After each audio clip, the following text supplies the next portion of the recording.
প্রান্তিক ও দরিদ্র কৃষকদের সামাজিক নিরাপত্তা নিশ্চিতে 10,000 টাকা পর্যন্ত কৃষি ঋণ সুদ সহ মওকুফের সিদ্ধান্ত নিয়েছে সরকার। বৃহস্পতিবার সচিবালয়ে মন্ত্রিসভার বৈঠকে এই সিদ্ধান্ত নেওয়া হয়েছে। আর বৈঠক শেষে ব্রিফিংয়ে মন্ত্রিপরিষদ সচিব নাসিমুল গনি বলেন, এই সিদ্ধান্তের ফলে প্রায় 12 লাখ কৃষক উপকার পাবে। নির্বাচনী ইশতেহার অনুযায়ী শস্য, ফসল, মৎস্য, পশুপালন খাতে 10,000 টাকা পর্যন্ত কৃষি ঋণ সুদসহ মওকুফের সিদ্ধান্ত নিয়েছে প্রধানমন্ত্রী তারেক রহমানের সরকার। এর মূল লক্ষ্য দরিদ্র কৃষকদের সামাজিক নিরাপত্তা নিশ্চিত করা, কৃষি খাতের মেরুদণ্ড শক্তিশালী করা। সচিবালয়ে মন্ত্রিসভার বৈঠকে এই সিদ্ধান্ত হয়েছে। গ্রামীণ অর্থনীতি শক্তিশালী করতে এই সিদ্ধান্ত জানিয়েছেন মন্ত্রিপরিষদ সচিব। বলেন, এই সুবিধা কৃষকদের ঋণের দায় থেকে মুক্ত করবে। সরকার তার নির্বাচনী ইশতেহার অনুযায়ী শস্য, ফসল, মৎস্য ও পশুপালন খাতে 10,000 টাকা পর্যন্ত কৃষি ঋণ সুদ সহ মওকুফের সিদ্ধান্ত গ্রহণ করেছে। এর মূল লক্ষ্য হল দরিদ্র কৃষকদের সামাজিক নিরাপত্তা নিশ্চিত করা এবং কৃষি খাতের মেরুদণ্ডকে শক্তিশালী করা। বাংলাদেশ ব্যাংকের তথ্য মতে 25 ফেব্রুয়ারি পর্যন্ত সুদ সহ ব্যাংকগুলোর পাওনা 1,500 কোটি টাকার বেশি, যা মওকুফ হবে। উপকৃত হবে প্রায় 12 লাখ কৃষক। মওকুফ করা হলে দরিদ্র কৃষকগণ নিম্নলিখিতভাবে উপকৃত হবে। প্রথমত, এতে আনুমানিক 12 লক্ষ কৃষক, একদম সবচেয়ে যারা দরিদ্র কৃষক তারা উপকৃত হবেন। এর ফলে ক্ষুদ্র প্রান্তিক কৃষকগণ ঋণের হার দায় হতে মুক্ত হতে পারবেন, যা তাদের কর্মস্পৃহা বৃদ্ধি করবে এবং দেশের কৃষি খাতে উৎপাদন বৃদ্ধিতে সহায়ক হবে। মন্ত্রিপরিষদ সচিব বলেন, সরকারি কর্মকর্তা কর্মচারীদের সঠিক সময়ে অফিসে উপস্থিতি এবং ত্যাগের নির্দেশ দিয়েছেন প্রধানমন্ত্রী। না মানলে নেওয়া হবে আইনি ব্যবস্থা। জানান, এখন থেকে প্রতি বৃহস্পতিবার সচিবালয়ে মন্ত্রিপরিষদ বৈঠক হবে। শাহনাজ ইয়াসমিন, নিউজ 24, ঢাকা। দর্শক, গণভোটে হ্যাঁ ভোট কমলো 10 লাখ আর না ভোট কমলো 1 লাখ উল্লেখ করে সংশোধিত গেজেট প্রকাশ করে নির্বাচন কমিশন। বৃহস্পতিবার ইসি সচিবালয়ের সিনিয়র সচিব আখতার আহমেদের সই করা অতিরিক্ত গেজেটের মাধ্যমে এই সংশোধিত ফলাফল প্রকাশ করা হয়। সংবিধান সংস্কার বা জুলাই জাতীয় সনদ বাস্তবায়নের লক্ষ্যে অনুষ্ঠিত গণভোটের ফলাফলে বড় ধরনের সংশোধনী এনেছে ইসি। 12 ফেব্রুয়ারি অনুষ্ঠিত এই গণভোটে হ্যাঁ এবং না উভয় ধরনের ভোটের সংখ্যাই আগের ঘোষিত প্রাথমিক ফলাফলের চেয়ে কমেছে, তবে উল্লেখযোগ্যভাবে বেড়েছে বাতিল হওয়া ভোটের সংখ্যা।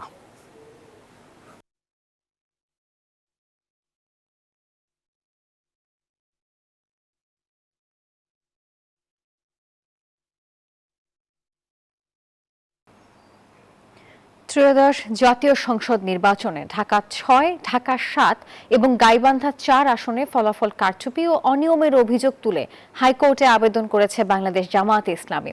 আর আবেদন আমলে নিয়ে ওই 3 আসনের ব্যালট পেপার, রেজাল্ট শিট সহ সব নথি হেফাজতে নেওয়ার নির্দেশ দিয়েছেন আদালত। বৃহস্পতিবার নির্বাচনী ট্রাইব্যুনাল এই নির্দেশ দেন। নির্বাচনে অনিয়মের অভিযোগ তুলে জামায়াতে ইসলামী 3 আসনের ফলাফল চ্যালেঞ্জ করে হাইকোর্টে আবেদন জানায়। শুনানি শেষে বিচারপতি মোহাম্মদ জাকির হোসেনের একক বেঞ্চ নথিপত্রগুলো সুরক্ষার স্বার্থে নিজেদের হেফাজতে নেওয়ার আদেশ দেন। বাংলাদেশ ব্যাংকের ভাবমূর্তি অক্ষুণ্ণ রাখতে করণীয় সবই করা হবে, আর শৃঙ্খলা ভাঙলে ছাড় পাবে না কেউ, এমন বার্তা দিয়েছেন নতুন গভর্নর মুস্তাকুর রহমান। বৃহস্পতিবার ঊর্ধ্বতন কর্মকর্তাদের সঙ্গে বৈঠক করেন তিনি। প্রশংসা করেন সদ্য বিদায় নেয়া গভর্নরের। তিনি বলেন, মূল্যস্ফীতি নিয়ন্ত্রণ, বিনিয়োগ বাড়াতে সুধার পর্যালোচনা করা হবে। পরে সাংবাদিকদের এসব তথ্য জানান মুখপাত্র আরিফ হোসেন খান। ঘড়ির কাঁটা তখন প্রায় বেলা 11টা। কড়া নিরাপত্তার মধ্য দিয়ে বাংলাদেশ ব্যাংকে প্রবেশ করেন নতুন গভর্নর মুস্তাকুর রহমান। মিডিয়ার ভিড় থাকলেও কোনো প্রতিক্রিয়া না জানিয়েই সরাসরি নিজ দপ্তরে যান তিনি। যোগ দিয়েই ডেপুটি গভর্নর ও নির্বাহী পরিচালকদের সঙ্গে বৈঠক করেন গভর্নর। শুরুতেই খাদের কিনারায় পৌঁছে যাওয়া অর্থনীতিকে স্থিতিশীল করতে ভূমিকা রাখায় সাবেক গভর্নরকে ধন্যবাদ জানান তিনি। এরপর কর্মকর্তাদের বিভিন্ন দিক নির্দেশনা দেন তিনি। পরে এসব বিষয়ে সাংবাদিকদের ব্রিফ করেন মুখপাত্র। বলেন, মূল্যস্ফীতি নিয়ন্ত্রণকে সর্বোচ্চ অগ্রাধিকার দিচ্ছেন গভর্নর, তবে বিনিয়োগ বাড়াতে সুদ হার পর্যালোচনা করার ইঙ্গিত দেন তিনি। কেন্দ্রীয় ব্যাংকের অন্যতম একটা এজেন্ডা হচ্ছে ইনফ্লেশন কন্ট্রোল করা এবং সাধারণ মানুষের ক্রয় ক্ষমতার মধ্যে প্রাইস স্টেবিলিটি এনশিওর করা। এগুলো কেন্দ্রীয় ব্যাংক তার জায়গা থেকে যতটুকু পর্যন্ত দায়িত্ব তার শতভাগই তারা পালন করবে। বৈঠকে গভর্নর স্পষ্ট করেন, কেন্দ্রীয় ব্যাংকের সিদ্ধান্ত হবে নিয়ম মাফিক ও বৈষম্যহীন। এছাড়াও বিনিয়োগ ও কর্মসংস্থান বৃদ্ধিতে রাজনৈতিক অস্থিরতায় বন্ধ হওয়া শিল্প কারখানাগুলো সচল করতে নীতি সহায়তা দেওয়ার ঘোষণা দেন তিনি। ম্যাক্রো ইকোনমিকে স্টেবল রেখে গ্রোথ হতে হবে ইনক্লুসিভ। যত ইনক্লুসিভ হবে তত এমপ্লয়মেন্টটাও বৃদ্ধি পাবে। বেশ কিছু কলকারখানা আমরা গত 1.5 বছর বন্ধ হতে দেখেছি। এর পলিটিক্যাল আনস্টেবিলিটি সহ ডলার প্রাইসিং বিভিন্ন কারণে বন্ধ হয়ে গিয়েছে। ইকোনমিককে যদি বুস্ট আপ করতে হয় তবে এই কলকারখানাগুলোকে অবশ্যই চালু করতে হবে। গণমাধ্যমের সাথে যোগাযোগে নতুন ধারা আনার কথা বলেন মোস্তাকুর রহমান। অপ্রয়োজনীয় ব্রিফিং এড়িয়ে প্রাতিষ্ঠানিক মর্যাদা বজায় রাখা এবং সমন্বয়ের মাধ্যমে অর্থনীতিকে এগিয়ে নেওয়ার অঙ্গীকার নতুন গভর্নরের। আবি আব্দুল্লাহ, নিউজ 24, ঢাকা। বাংলাদেশ ব্যাংকের গভর্নর পদে রাজনৈতিক বিবেচনায় নিয়োগ দেওয়া হয়েছে বলে অভিযোগ তুলে উদ্বেগ প্রকাশ করেছেন জামায়াতের সেক্রেটারি জেনারেল মিয়া গোলাম পরওয়ার। বৃহস্পতিবার এক ফেসবুক পোস্টে তিনি এই উদ্বেগ জানান। বলেন, গভর্নরের পদ কোনো আনুষ্ঠানিক বা অলংকারমূলক দায়িত্ব নয়, এটি একটি দেশের সবচেয়ে গুরুত্বপূর্ণ পদগুলোর একটি। যিনি নিজেই ঋণ পুনঃতফসিলের সুবিধাভোগী, তাকে পুরো ব্যাংকিং খাতের নিয়ন্ত্রকের দায়িত্ব দিলে বিশ্বাসযোগ্যতা নিয়ে প্রশ্ন ওঠা স্বাভাবিক বলেও তিনি মন্তব্য করেছেন।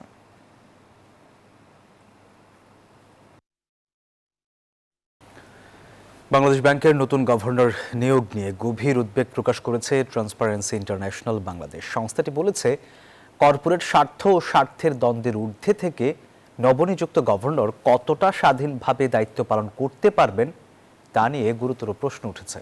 বৃহস্পতিবার এক বিবৃতিতে এসব বলেছে টিআইবি। এতে বলা হয়, নতুন গভর্নর নিজ প্রতিষ্ঠানের জন্য বিশেষ বিবেচনায় ঋণ পুনঃতফসিল করিয়েছেন।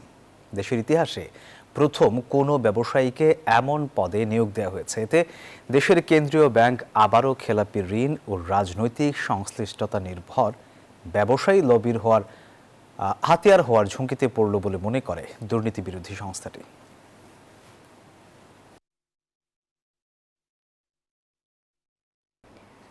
বাংলাদেশ ব্যাংক দলীয় প্রভাবমুক্ত না থাকলে অর্থনৈতিক উন্নতি হবে না বলে মন্তব্য করেছেন এনসিপির আহ্বায়ক নাহিদ ইসলাম। বৃহস্পতিবার রাজধানীর কৃষিবিদ ইনস্টিটিউটে জাতীয় ছাত্র শক্তির প্রথম প্রতিষ্ঠা বার্ষিকীতে এমন কথা বলেছেন তিনি। নাহিদ ইসলাম বলেন, কারণ ছাড়াই ট্রাইব্যুনালের চিফ প্রসিকিউটরকে সরিয়ে দিয়েছে সরকার। এতে এই সরকারের আমলে বিচার হওয়া নিয়ে সংশয় তৈরি হয়েছে। আওয়ামী লীগের মতো এককভাবে বিএনপি রাষ্ট্রের সব ক্ষমতা দখল করছে বলেও অভিযোগ করেন তিনি।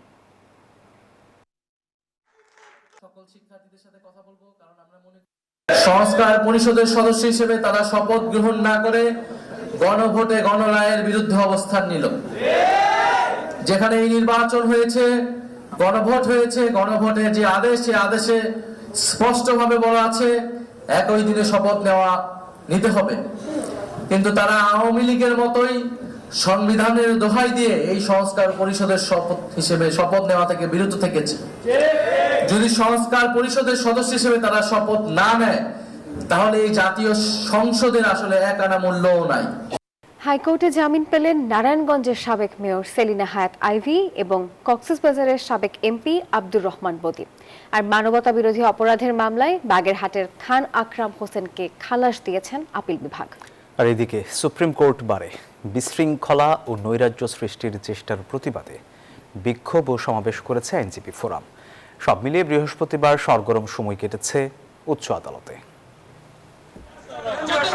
বৃহস্পতিবার সুপ্রিম কোর্ট প্রাঙ্গণে আইনজীবী ফোরামের বিক্ষোভ। অভিযোগ, সুপ্রিম কোর্ট বারে বিশৃঙ্খলা ও নৈরাজ্য সৃষ্টির চেষ্টা করছে ফ্যাসিস্ট শক্তি। আওয়ামী লীগের নেতারা জামিন পেয়ে যাচ্ছে, এমন অভিযোগ এনে নিন্দা ও উদ্বেগ জানান ফোরামের নেতারা। শান্তিপূর্ণ পরিবেশ বজায় রাখার জন্য ভূমিকা রাখুন, অন্যথায় সমুচিত শিক্ষা আমরা দেব। আমরা সবাই ঐক্যবদ্ধ আছি। একই দিনে কক্সবাজারে আলোচিত সাবেক সংসদ সদস্য আব্দুর রহমান বদীকে জামিন দিয়েছেন হাইকোর্ট। নারায়ণগঞ্জ সিটি কর্পোরেশনের সাবেক মেয়র সেলিনা হায়াৎ আইভীকেও ফতুল্লা থানার 5টি মামলায় জামিন দিয়েছেন উচ্চ আদালত। যে হত্যা মামলাগুলোতে কোনটার মধ্যে এফআইআর তার নাম ছিল না, আর অপর মামলাটি ছিল নারায়ণগঞ্জ সদরের, সেটা হচ্ছে পুলিশের কর্তব্য কাজে বাধার। এই 4টি মামলায় আজকে শুনানি শেষে অ্যানেক্স 3 থেকে বেল দিয়েছে। এদিকে খালাস পেলেন মানবতা বিরোধী অপরাধে আন্তর্জাতিক অপরাধ ট্রাইব্যুনালে আমৃত্যু কারাদণ্ড পাওয়া বাগেরহাটের খান আকরাম হোসেন। চূড়ান্ত এই রায় দিয়েছেন আপিল বিভাগ, যার বিরুদ্ধে রিভিউ আবেদন করবে রাষ্ট্রপক্ষ। আসামিকে মামলা থেকে খালাস দিয়েছেন, তাদের আপিলটা অ্যালাউ করেছে। আমরা একই সাথে বলি যে এটা জাজমেন্ট, পূর্ণাঙ্গ জাজমেন্ট পাওয়ার পরে আমরা একটু দেখে তারপরে আমাদের আইসিটি ট্রাইব্যুনালের পক্ষ থেকে যদি আমাদের কোনো কিছু করণীয় থাকে তখন সেইভাবে আমরা আইনগত পদক্ষেপ নিই। চিফ প্রসিকিউটর বলেন, ট্রাইব্যুনালের অভ্যন্তরীণ কোনো ঘটনা বিচার কাজ প্রভাবিত করবে না। একদম স্ট্রেট মেসেজ, কোনো নিরপরাধ ব্যক্তি হয়রানির শিকার হবেন না, কোনো অপরাধী ছাড় পাবে না। আব্দুল্লাহ মামুন, নিউজ 24, ঢাকা। ঘুষ হিসেবে ফ্ল্যাট নেয়ার মামলায় সাবেক প্রধানমন্ত্রী শেখ হাসিনার ভাগ্নি এবং ব্রিটিশ এমপি টিউলিপ সিদ্দিকের বিরুদ্ধে ইন্টারপোলের রেড নোটিশ জারির পদক্ষেপ নিতে নির্দেশ দিয়েছেন আদালত। বৃহস্পতিবার এই নির্দেশ দিয়েছেন ঢাকা মহানগর জ্যেষ্ঠ বিশেষ জজ আদালত, যার আবেদন করেছিল দুদক। তাতে বলা হয়, হস্তান্তরযোগ্য নয় এমন প্লটে একটি আবাসন প্রতিষ্ঠানকে বহুতল ভবন বানিয়ে ফ্ল্যাট আকারে বিক্রির সুযোগ করে দেন আসামি। বিনিময়ে একটি ফ্ল্যাট ঘুষ হিসেবে নেন।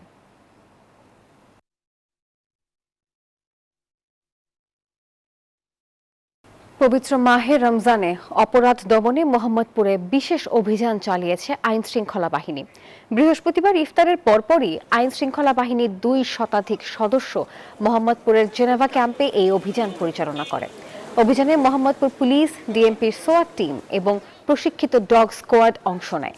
ঘনবসতিপূর্ণ জেনেভা ক্যাম্পের ভেতরে ঢুকে চিরুনি অভিযান শুরু করেন তারা। আর এ সময় বেশ কয়েকজনকে বিভিন্ন অভিযোগে আটক করা হয়, উদ্ধার করা হয় মাদক। আইন শৃঙ্খলা বাহিনী এই অভিযান চালায়। মোহাম্মদপুরের অপরাধ প্রবণ এলাকাগুলোতে ঈদের আগ পর্যন্ত অভিযান চলমান থাকবে বলেও তারা জানিয়েছেন।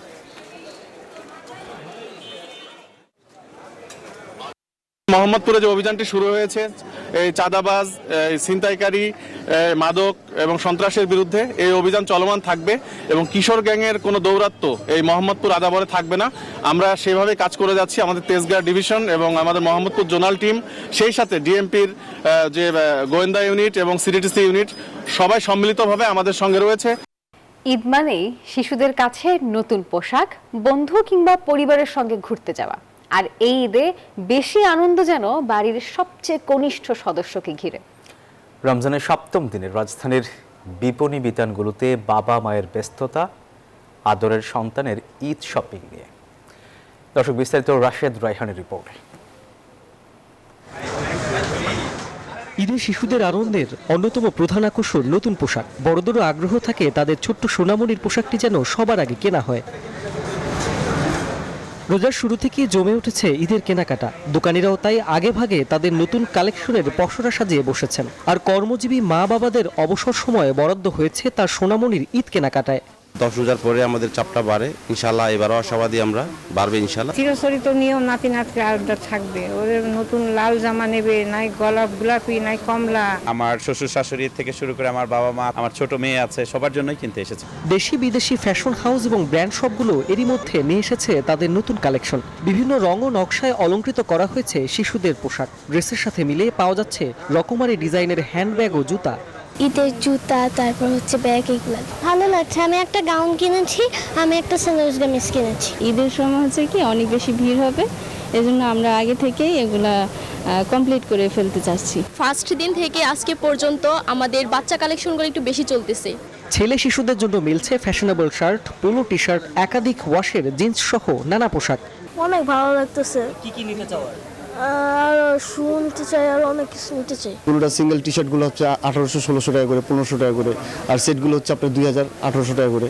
ঈদের কেনাকাটায় শিশুদের আবদারেরও শেষ নেই। বাবা মায়েরা সন্তানের পছন্দ নিজের করে দেওয়ায় শিশুদের কেনাকাটা হয়ে উঠেছে আরও রঙিন। রাশেদ রায়হান, নিউজ 24, ঢাকা। চতুর্থ দফায় অনলাইনে আয়কর রিটার্ন দাখিলের সময় বাড়িয়ে 31 মার্চ পর্যন্ত করেছে এনবিআর। নির্বাচন সহ নানা কারণে প্রত্যাশিত রিটার্ন দাখিল না হওয়ায় এই সিদ্ধান্ত। সবশেষ 28 ফেব্রুয়ারি পর্যন্ত মেয়াদের কথা জানায় রাজস্ব বোর্ড। অবশেষে তা আবারও বাড়ানো হয়েছে এবং এ পর্যন্ত 40 লাখ করদাতা অনলাইনে আয়কর জমা দিয়েছেন।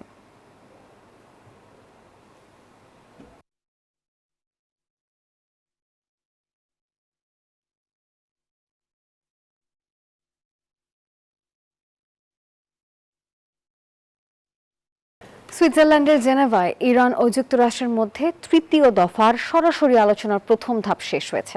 ওমানের মধ্যস্থতায় এই বৈঠক হয়। অমীমাংসিত বিষয়ে ফের আলোচনার প্রস্তুতিও নিচ্ছে তারা। তেহরান জানিয়েছে গুরুত্বপূর্ণ ও বাস্তবধর্মী প্রস্তাবে অগ্রগতি হয়েছে।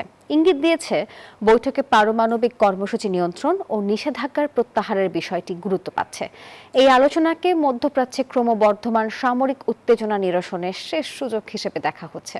তবে একটি চুক্তির বিষয়ে আশাবাদী দুপক্ষই।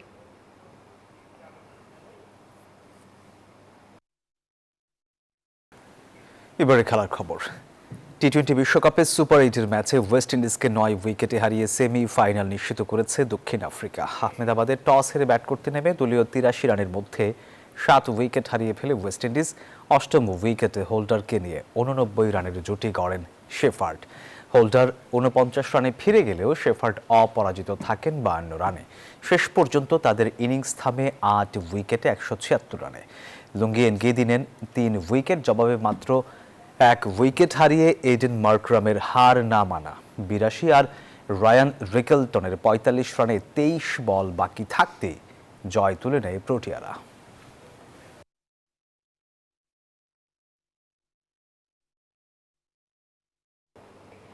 টি-20 বিশ্বকাপে সুপার 8-এর ম্যাচে ভারতের দেয়া 257 রানের পাহাড় সমান টার্গেটে ব্যাট করছে জিম্বাবুয়ে।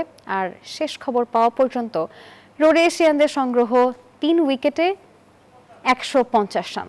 চেন্নাইয়ের টস হেরে ব্যাট করতে নেমে ভারতের ইনিংস থামে 4 উইকেটে 256 রানে। দলের হয়ে সর্বোচ্চ 55 রান করেন অভিষেক শর্মা। আর এছাড়াও 23 বলে 50 রানের ইনিংস খেলেন হার্দিক পান্ডে। আর তিলক বর্মা 16 বলে 44 রানে অপরাজিত থাকেন। ইনিংসে 17টি ছক্কা হাঁকান ভারতীয় ব্যাটাররা। জবাবে দলীয় 44 রানে আউট হন মারুমানি। স্কোরবোর্ডে 72 রান উঠতেই সাজঘরে ফেরেন ডিয়ন মায়ার্স। এক প্রান্ত আগলে 50 তুলে নেন ব্রায়ান বেইনেট। সিকান্দার রাজা ফেরেন 31 রানে।